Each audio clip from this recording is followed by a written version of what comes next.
Welcome back, everyone. I'm the Bella Gamer, and today we're talking about probably one of the most interesting archetypes I've come across so far. I mean, there's been quite a few, but this one I really like because it feels actually really good. So today we're talking about the Necrologist, which interestingly came out in Battlecry and not the book that is going to have the Necromancer, the Impossible playtest, Impossible book, whatever it is. Impossible Lands, probably. It's interesting, especially because, I mean, while this is definitely technically considered a martial archetype, it's very caster focused, which I'm completely okay with. It's just, it's interesting. It's weird. That's all I'm saying. But before we get into the video, I just want to mention that Paizo did send me a copy of Battlecry for the sake of review, but this is not paid for content. So all thoughts and opinions here are my own. That's pretty obvious from my previous videos, but still, But let's talk about the Necrologist. Now, this is a rare archetype, but I'm going to tell you right now, there's no reason for this to be rare if we're talking power, right? Now, rare isn't a power scale. It never has been. It's never intended to. But I would say, for all intents and purposes, mechanically speaking, this is not... It doesn't need to be rare or restricted in any real ways. It's only rare probably because, there's a lot of ideas about raising the dead, and there might be some situations where, having a whole horde of undead might just not be a good idea. Regardless, it's a pretty good archetype nonetheless. Now, you do need to be a caster, and this is a higher level archetype that you can only take at level 6. So you need to be able to cast spells from spell slots, and you need the ability to cast Summon Dead. Summon Dead does show up on the Arcane, Divine, and Occult spell list, so unless you're a Primal caster, you're good to go for this one. And now, let's go ahead and take a look at what all this text is talking about. So, the cool thing about the Necrologist is you essentially gain a summon/companion, is the best way to look at it.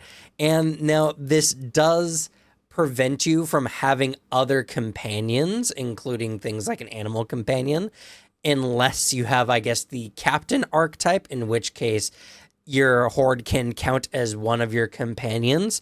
Very interesting. Actually, I haven't looked at the captain archetype yet. It's something I'll probably have to look at after this, but more or less, this is kind of like an animal companion in a way that it prevents you from having a bunch of action economy from having multiple companions.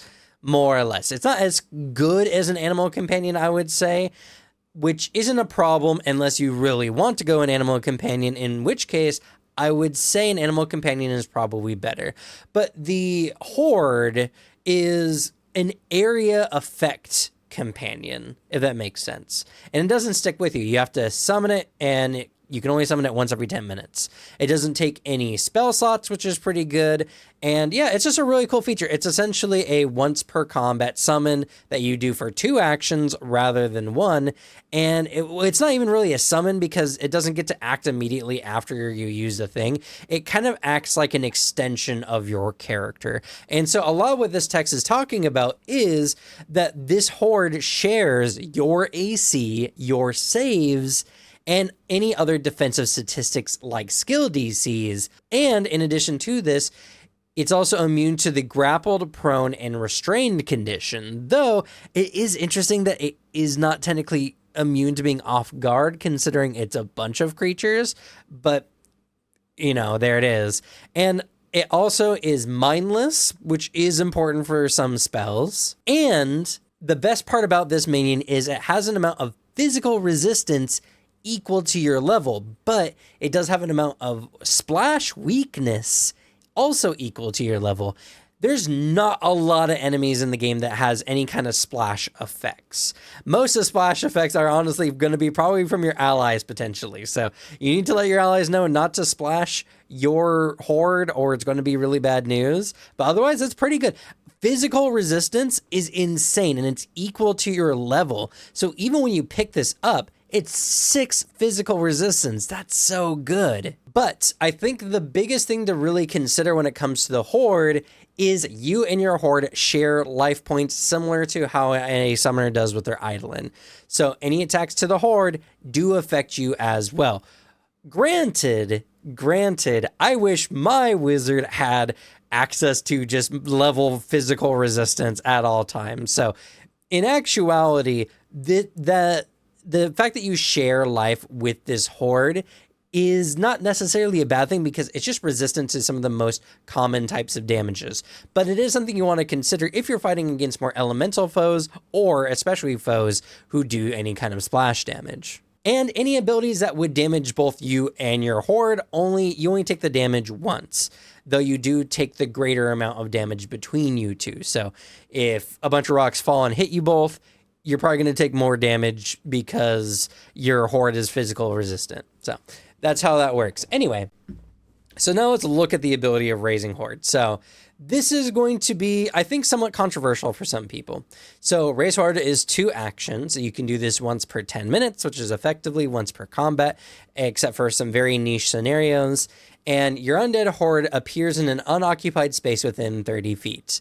Choose whether your horde consists of skeletons or zombies. This determines which type of damage they deal. And then they have the Mobbing Assault action. Now, your horde remains summoned until the start of your next turn, until the end of your next turn. Well, that'd be better if it is the start.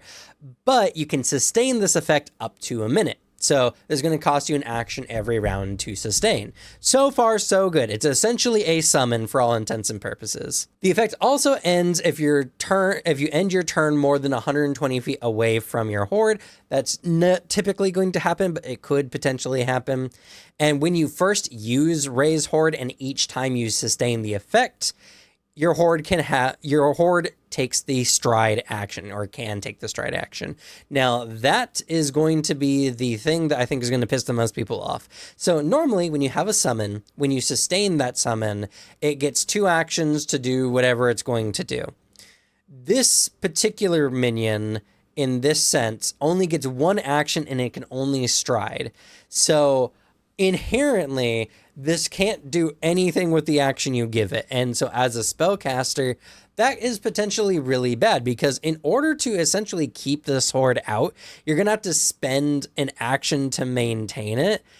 And then if you want to do something with it, you're going to have to spend another action, which is going to prevent you from casting most spells, because most spells are 2 actions. So why would you use a horde when you are a spellcaster and your greatest benefit are the spells you can cast, and you just can't cast those most of the time unless you have some way of sustaining the horde without using an action slot, which there are some ways, but still. Well, that's due to the Mobbing Assault action here. So the Mobbing Assault action allows your horde to affect each enemy in a 5-foot emanation around your horde. Now, your horde is huge, which is massive inside. It's a 3x3 square, essentially, and has a speed of 20 feet. So already, just by being on the battlefield, it's going to be relatively close to a lot of enemies, unless you're playing on a particularly large map. And something as well, unlike other huge creatures, this one cannot share the same space as any other creatures, no matter the size difference, which is really unfortunate, but there is a feat later that fixes this. So that's kind of just overall a balance thing. Now, the horde, being as big as it is, and the fact that Mobbing Assault is it's a concentrate action, it doesn't count as a strike. And the interesting thing about it is, so it's just an effect, right? Enemies who are adjacent to it need to make a basic reflex saving throw against your spell DC, or they take 2d6 bludgeoning for zombies or 2d6 slashing for skeletons damage. And at 10th level and every 4 levels after that, this damage increases by an additional 2d6. The scaling is not super high, and 2d6 damage is not a lot at 6th level, to be honest. It's not bad. It's just not a lot compared to a lot of other things. But its area it covers is huge, and it only affects enemies. So this is a really safe way to deal a lot of area damage to a lot of enemies. Granted, you run the risk of multiple enemies attacking your horde, which essentially equals them attacking your life points, even though you have a good amount of physical resistance. So the horde is more or less an ongoing spell that essentially has 2 actions to sustain rather than 1. I think overall, at base, the feature is kind of meh, because obviously as a spellcaster, you have a lot of things you could do with your actions that are just effectively better than having the Horde. But when you run out of spell slots, which is pretty easy to do, honestly, at earlier levels, the Horde will come very clutch, and the amount of damage you can output is actually pretty good, especially if you have a really good spell save. It's something that a lot of enemies are going to fail, and especially like weaker enemies, like on the minion end of things. That's something that is going to be very effective on the battlefield, and it gives a very nice sturdy target for enemies to affect. Granted, being a spellcaster, more often than not, you don't have the most hit points, but there's plenty of casters who have like 8+ con HP per level, which would make this pretty good. Only like a wizard or a sorcerer, maybe witch, I can't remember which is 6 or 8 per level. Regardless, it doesn't really matter, really need to worry about getting mobbed by a bunch of enemies on the battlefield. So already at base, interesting. I don't think this is going to be a go-to action, but you know what? That's fine. In fact, I don't want this to just completely take over my playstyle. When I pick this particular archetype dedication, I want it to be a choice, something I can use, not just like, the de facto, now here is how I play the game. Now, this dedication also requires you to cast, or the ability to cast Summon Undead. Now, it just says ability to cast, which I'm assuming means it needs to be on your spell list. So if you're a wizard, you do need to know the spell, even if it's not prepared. But maybe, or yeah, as long as it's not prepared. But I want to talk about Summon Undead. It doesn't really show up as a very prominent feature throughout this particular archetype, but summoning spells have a very bad rap because people always equate them to just being bad, because you summon a creature that is usually 4 levels lower than you and the rest of your party, making them not too good. And considering the sheer action load a minion takes up for you, it can be a very kind of negative thing. But there's a lot of ways you can use summons in very ingenious ways, and with proper encounter design, there are times where you're going to have enemies who have minions who are 4 levels under your level. That's just a part of a counter design. So when you can summon an ability that's essentially 1-for-1 for what the enemy team has, that's really, really good, honestly. And with so many interesting abilities that allow you to sacrifice summons, also pretty good. So Summon Undead, I think, is a good spell to generally have, and now that we have Raise Horde, this does create a very Necromancer playstyle, which I think is really cool. So after the dedication, we have a bunch of feats, and honestly, they're really good. So first off, we have Dismal Harvest, a level 8 feat. Now, it's a free action that you can take once per round when your last action was a mobbing assault made by your horde that reduced at least 1 living creature to 0 hit points. Upon the creature's expiring breath, you gain 15 temp HP that lasts for a minute. This temp HP increases by 5 at 10th level and every 2 levels after that. So 10, 12, every even level. So that's really good. 15 temp HP is really solid even at level 8. And all you have to do is do what you're already doing, trying to kill people with your mob. So if you're using the free archetype rule, which is one I recommend for everyone, it's just a really good rule, Dismal Harvest is pretty much like a necessary pickup in my opinion, especially because you're particularly squishy. Obviously, you probably don't have the most AC, though that can change considering the way the game can be played nowadays. A War Priest cleric could potentially use this very well and have a very sturdy horde, and getting those 10 or 15 temp HPs, that's going to be pretty good, and you can do this once per round. Though I'd gotta say, the other level 8 feat is insanely good, so this is Grasping Corpses. Now, Grasping Corpses makes it where any creature that is damaged by your horde's mobbing assault is off guard until the beginning of your next turn. That is utterly devastating because this is not an attack roll. So, because it's a basic save, more often than not, the enemies are going to either take half damage or full damage. Rarely, they'll crit succeed and take no damage.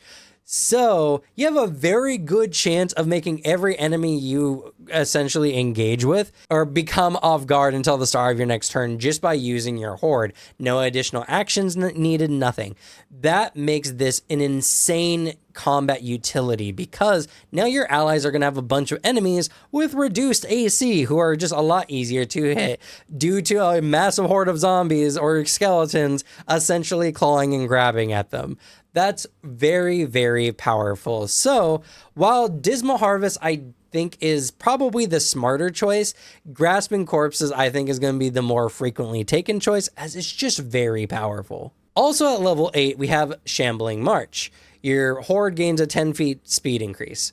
It's okay. 30 feet is really fast for undead creatures, all things considered, but I would probably not take this one unless there was just later feats I didn't want, honestly. I think 20 feet with a huge creature is more than enough because the sheer area that your creature just inhabits makes it pretty close to most things on the battlefield based on its overall proximity. This might be good, especially if you are playing in a campaign that has a lot more open battlefield kind of scenarios, but more often than not, Shambling March I just don't think is going to be necessary. Now, we have probably the best feature here, which is Death Guard. Death Guard is insanely good because now you and your allies can now occupy the same spaces as your horde. And while doing so, you become concealed to all creatures when you do so. Now, this does not say that those creatures become concealed to you, just that you're concealed to them. That means you and your allies are safer in your horde, and enemies that are trying to attack you are going to be attacking a horde that has physical damage resistance. Now, if they're elemental enemies, that's probably not a good thing for you, but still, more often than not, Death Guard is really good, and it perfectly encapsulates the Necromancer feel of being surrounded by your horde and essentially unreachable by the enemies because they have to fight through your horde to get to you, and the horde is much more resistant to damage than you are. So this already, this is such an interesting thing because I liked the Necromancer playtest. I thought the Necromancer was mechanically very interesting, but already here in just a few feats of this particular archetype, I feel this is just a better Necromancer. It does more of what Necromancers want than I feel like the Necromancer playtest did. Now, I gotta say though, the Necromancer class looks really, really cool, and I still would probably play it. But I just find it very funny that the Necrologist just feels more iconic Necromancer. But maybe that's just my opinion. I don't know, let me know yours down in the comments below. But let's continue. Next, we have Ghostsong. So now you can replace your horde with ghosts rather than zombies or skeletons. When you do so, your horde gains the incorporeal trait and are immune to diseases, poisons, and precision damage. And now your mobbing assault does void damage. This is overall really good. Now, this is not good if you're fighting creatures that are, immune to void damage, for instance, but more often than not, I'm going to say that this is just a very good power up for your zombies, though this will allow your enemies to essentially move through your horde without being blocked. So something like Death Guard really would not work super well with this one. Now, something I want to mention with this one as well is it states nothing about any resistances they gain. So they essentially have the same resistances, which is unusual for incorporeal creatures, but this is probably done as a balancing factor. So unlike many incorporeal creatures that have resistances against most types of damage except force, this one doesn't get that same benefit and still has your level against physical damage and your level weak against splash damage, which is a little sad, but that would be very, very strong, even though enemies could just rush you now that you have these ghosts. But whatever. I understand. I understand the design principles here, but it is a little sad if you ask me. I like Ghostsong. I think it's really cool, and the fact that you just now have more ways you can use your horde is very interesting. So Ghostsong, very, very good. The next feat here is also really good, and it definitely goes down a much more Necromancer kind of feeling. It's called Preserve the Horde. Now, as a free action that you can take when you cast Summon Undead, which is typically 3 actions, you can sustain your horde. So now you can summon other undead allies in addition to maintaining your horde without worrying about your horde disappearing from out from under you. That is really good. I think was super necessary and can really make you feel like a necromancer, even though you only get one other undead minion. But hey, I think that's pretty cool. I think that works very well. This is for a very particular playstyle, but one I think would be really, really fun. So Preserve the Horde is really good in my opinion. Next up, we have Dunsmakob, which I could have swore was a spell before, but maybe that was D&D I'm thinking of, even though I don't play D&D, but I don't know. I could have swore I've seen this name somewhere before. But this is a level 12 feat, and it's a 2-action ability you can use once per 10 minutes when your horde is raised. So your horde will stride up to its speed and can move through the spaces of large and smaller creatures, but it must end its movement in an unoccupied space. Each creature whose space it moved through is subjected to the horde's mobbing assault, attempting a basic reflex saving throw as a save as usual. But in addition to this, any creatures who fail the save is also repositioned to an unoccupied square of your choice adjacent to the horde's final position. You can't move the creature into or through obstacles, duh. So Dunsmakob is very interesting because it allows you to use your horde to reposition enemies, is the best way I could say, because for those same 2 actions, you can move your horde and just do an attack anyway. And it lets your horde move through enemy spaces, which is really good. So the Dunsmakob, I think, is going to be good in tighter corridors when it's harder to maneuver your horde because they can't go through enemy squares. And is mostly good for just getting your horde past an enemy front line so that it can have more range of enemies to generally affect. So I wouldn't use this as like I guess intended action, right? I wouldn't use this to like drag some enemies and move, especially because your horde basically starts only with 20 feet of movement, 30 feet if you get the Shambling March, sure, but still, that's not a lot of movement to try to find an unoccupied square for a huge creature. So I think this is more niche than it initially appears on the surface, but I do like the fact that they add an additional effect for creatures who just fail their saving throw in addition to what it normally does, and it allows your horde to, kind of do things that normally wouldn't be able to on a battlefield. So I think Dunsmakob is cool, and I think it might even become necessary depending on, I would have to see it played a bunch to know whether like this movement is that valuable or not. It feels like it would, but I don't know. It could just kind of be a okay feat, in which case it's just kind of interesting rather than cool, like many of the other feats are. Speaking on cool feats, we have Shift Horde. This is a 1-action ability you can use once per round to change what type of undead your horde is, essentially. So you sustain your horde, it disperses and creates a new group, replacing them with whatever damage type. So you can now go from zombies to ghosts to skeletons, whatever. And it says sustain, which means your horde can move as a part of this action, which is pretty good. So Shift Horde is a standardly really good action for changing up your damage type or allowing your horde to probably actually in a better way move through enemy squares by just shifting to ghosts when you want them to be able to move through the enemy front line. So that's kind of another hit against Dunsmakob, but I don't know. Again, I would need to see how Dunsmakob works in order to make that judgment. So Shift Horde is good, and I would say its strongest feature is if you already have the ghosts to allow the ghosts to move through objects that you want them to move through, to allow your horde essentially more mobility overall, which I think is really good. Next, we have Whailing Dead. Now, this requires that you have ghosts, and ghosts need to be your current summoned horde, which is really good if you took the prior feat because now you can shift to it as you need to. Now, this is a 2-action special ability your horde can take where each living enemy within a 20-foot emanation from your horde takes 5d10 mental damage depending on a will saving throw against your spell DC. This damage increases by an additional d10 every even level after this, so at 14, 16, and so on.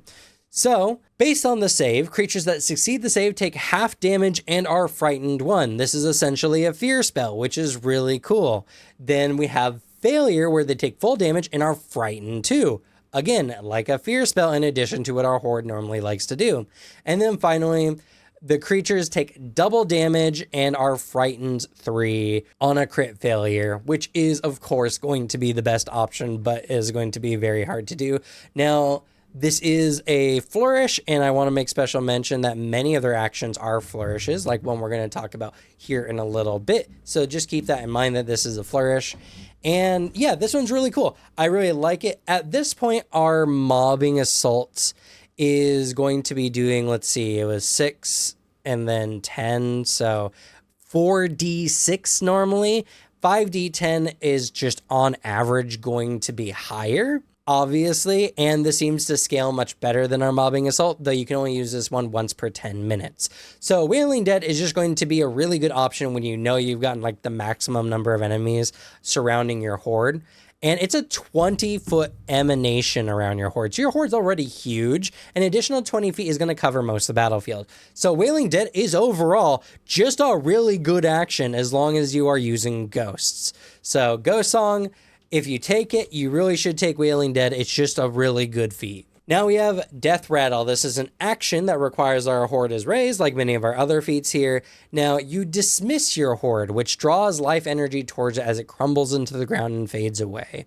So each living creature, not enemies, living creature within your horde's space or in a 5-foot emanation around it must attempt a fort save against your spell DC or become drained 1 or drained 2 on a crit fail. So Death Rattle is kind of just what the name implies. If your horde is now more a detriment to you on the battlefield more than anything, now getting rid of your horde is going to be a beneficial action. And honestly, drained 1 is a really nasty condition.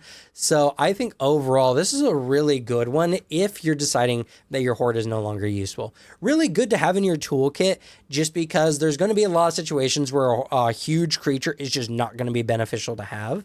So I feel like Death Rattle is overall just a really solid pickup to kind of round your kit out more to make it effective from beginning to end. Last but not least, we have in the Hordes Grip. This is a single action, but it has the flourish trait, so you do need to be super careful with this one, as it doesn't work with other flourish traits like Dunsmakob or Whailing Dead, though actually this one doesn't work with Whailing Dead anyway because it requires a non-incorporeal creature. So when your skeletons and zombies attack, their skeletal claws and rotting hands clutch and tear at flesh. This is essentially a improvement, obviously, to grasping corpses, as that is a prerequisite for this one. And now, when you command your horde to perform a mobbing assault, instead of being off guard, a creature who takes physical damage from failing the save against your horde, they have to fail the save, become grabbed by your horde, and the escape DC is equal to your spell DC. That just, again, makes the enemy off guard, but now they're also immobilized, which is really good. And your spell DC is probably going to be relatively good, so escaping from that is hopefully not going to be too easy. And then creatures that are grabbed by your horde that fail a saving throw against the horde's mobbing assault take 2d6 persistent bleed damage. So this one action is just a mobbing assault, but better. So honestly, what you should do is on your turn, you sustain your horde, or you can do this after, I suppose, but you really don't want to.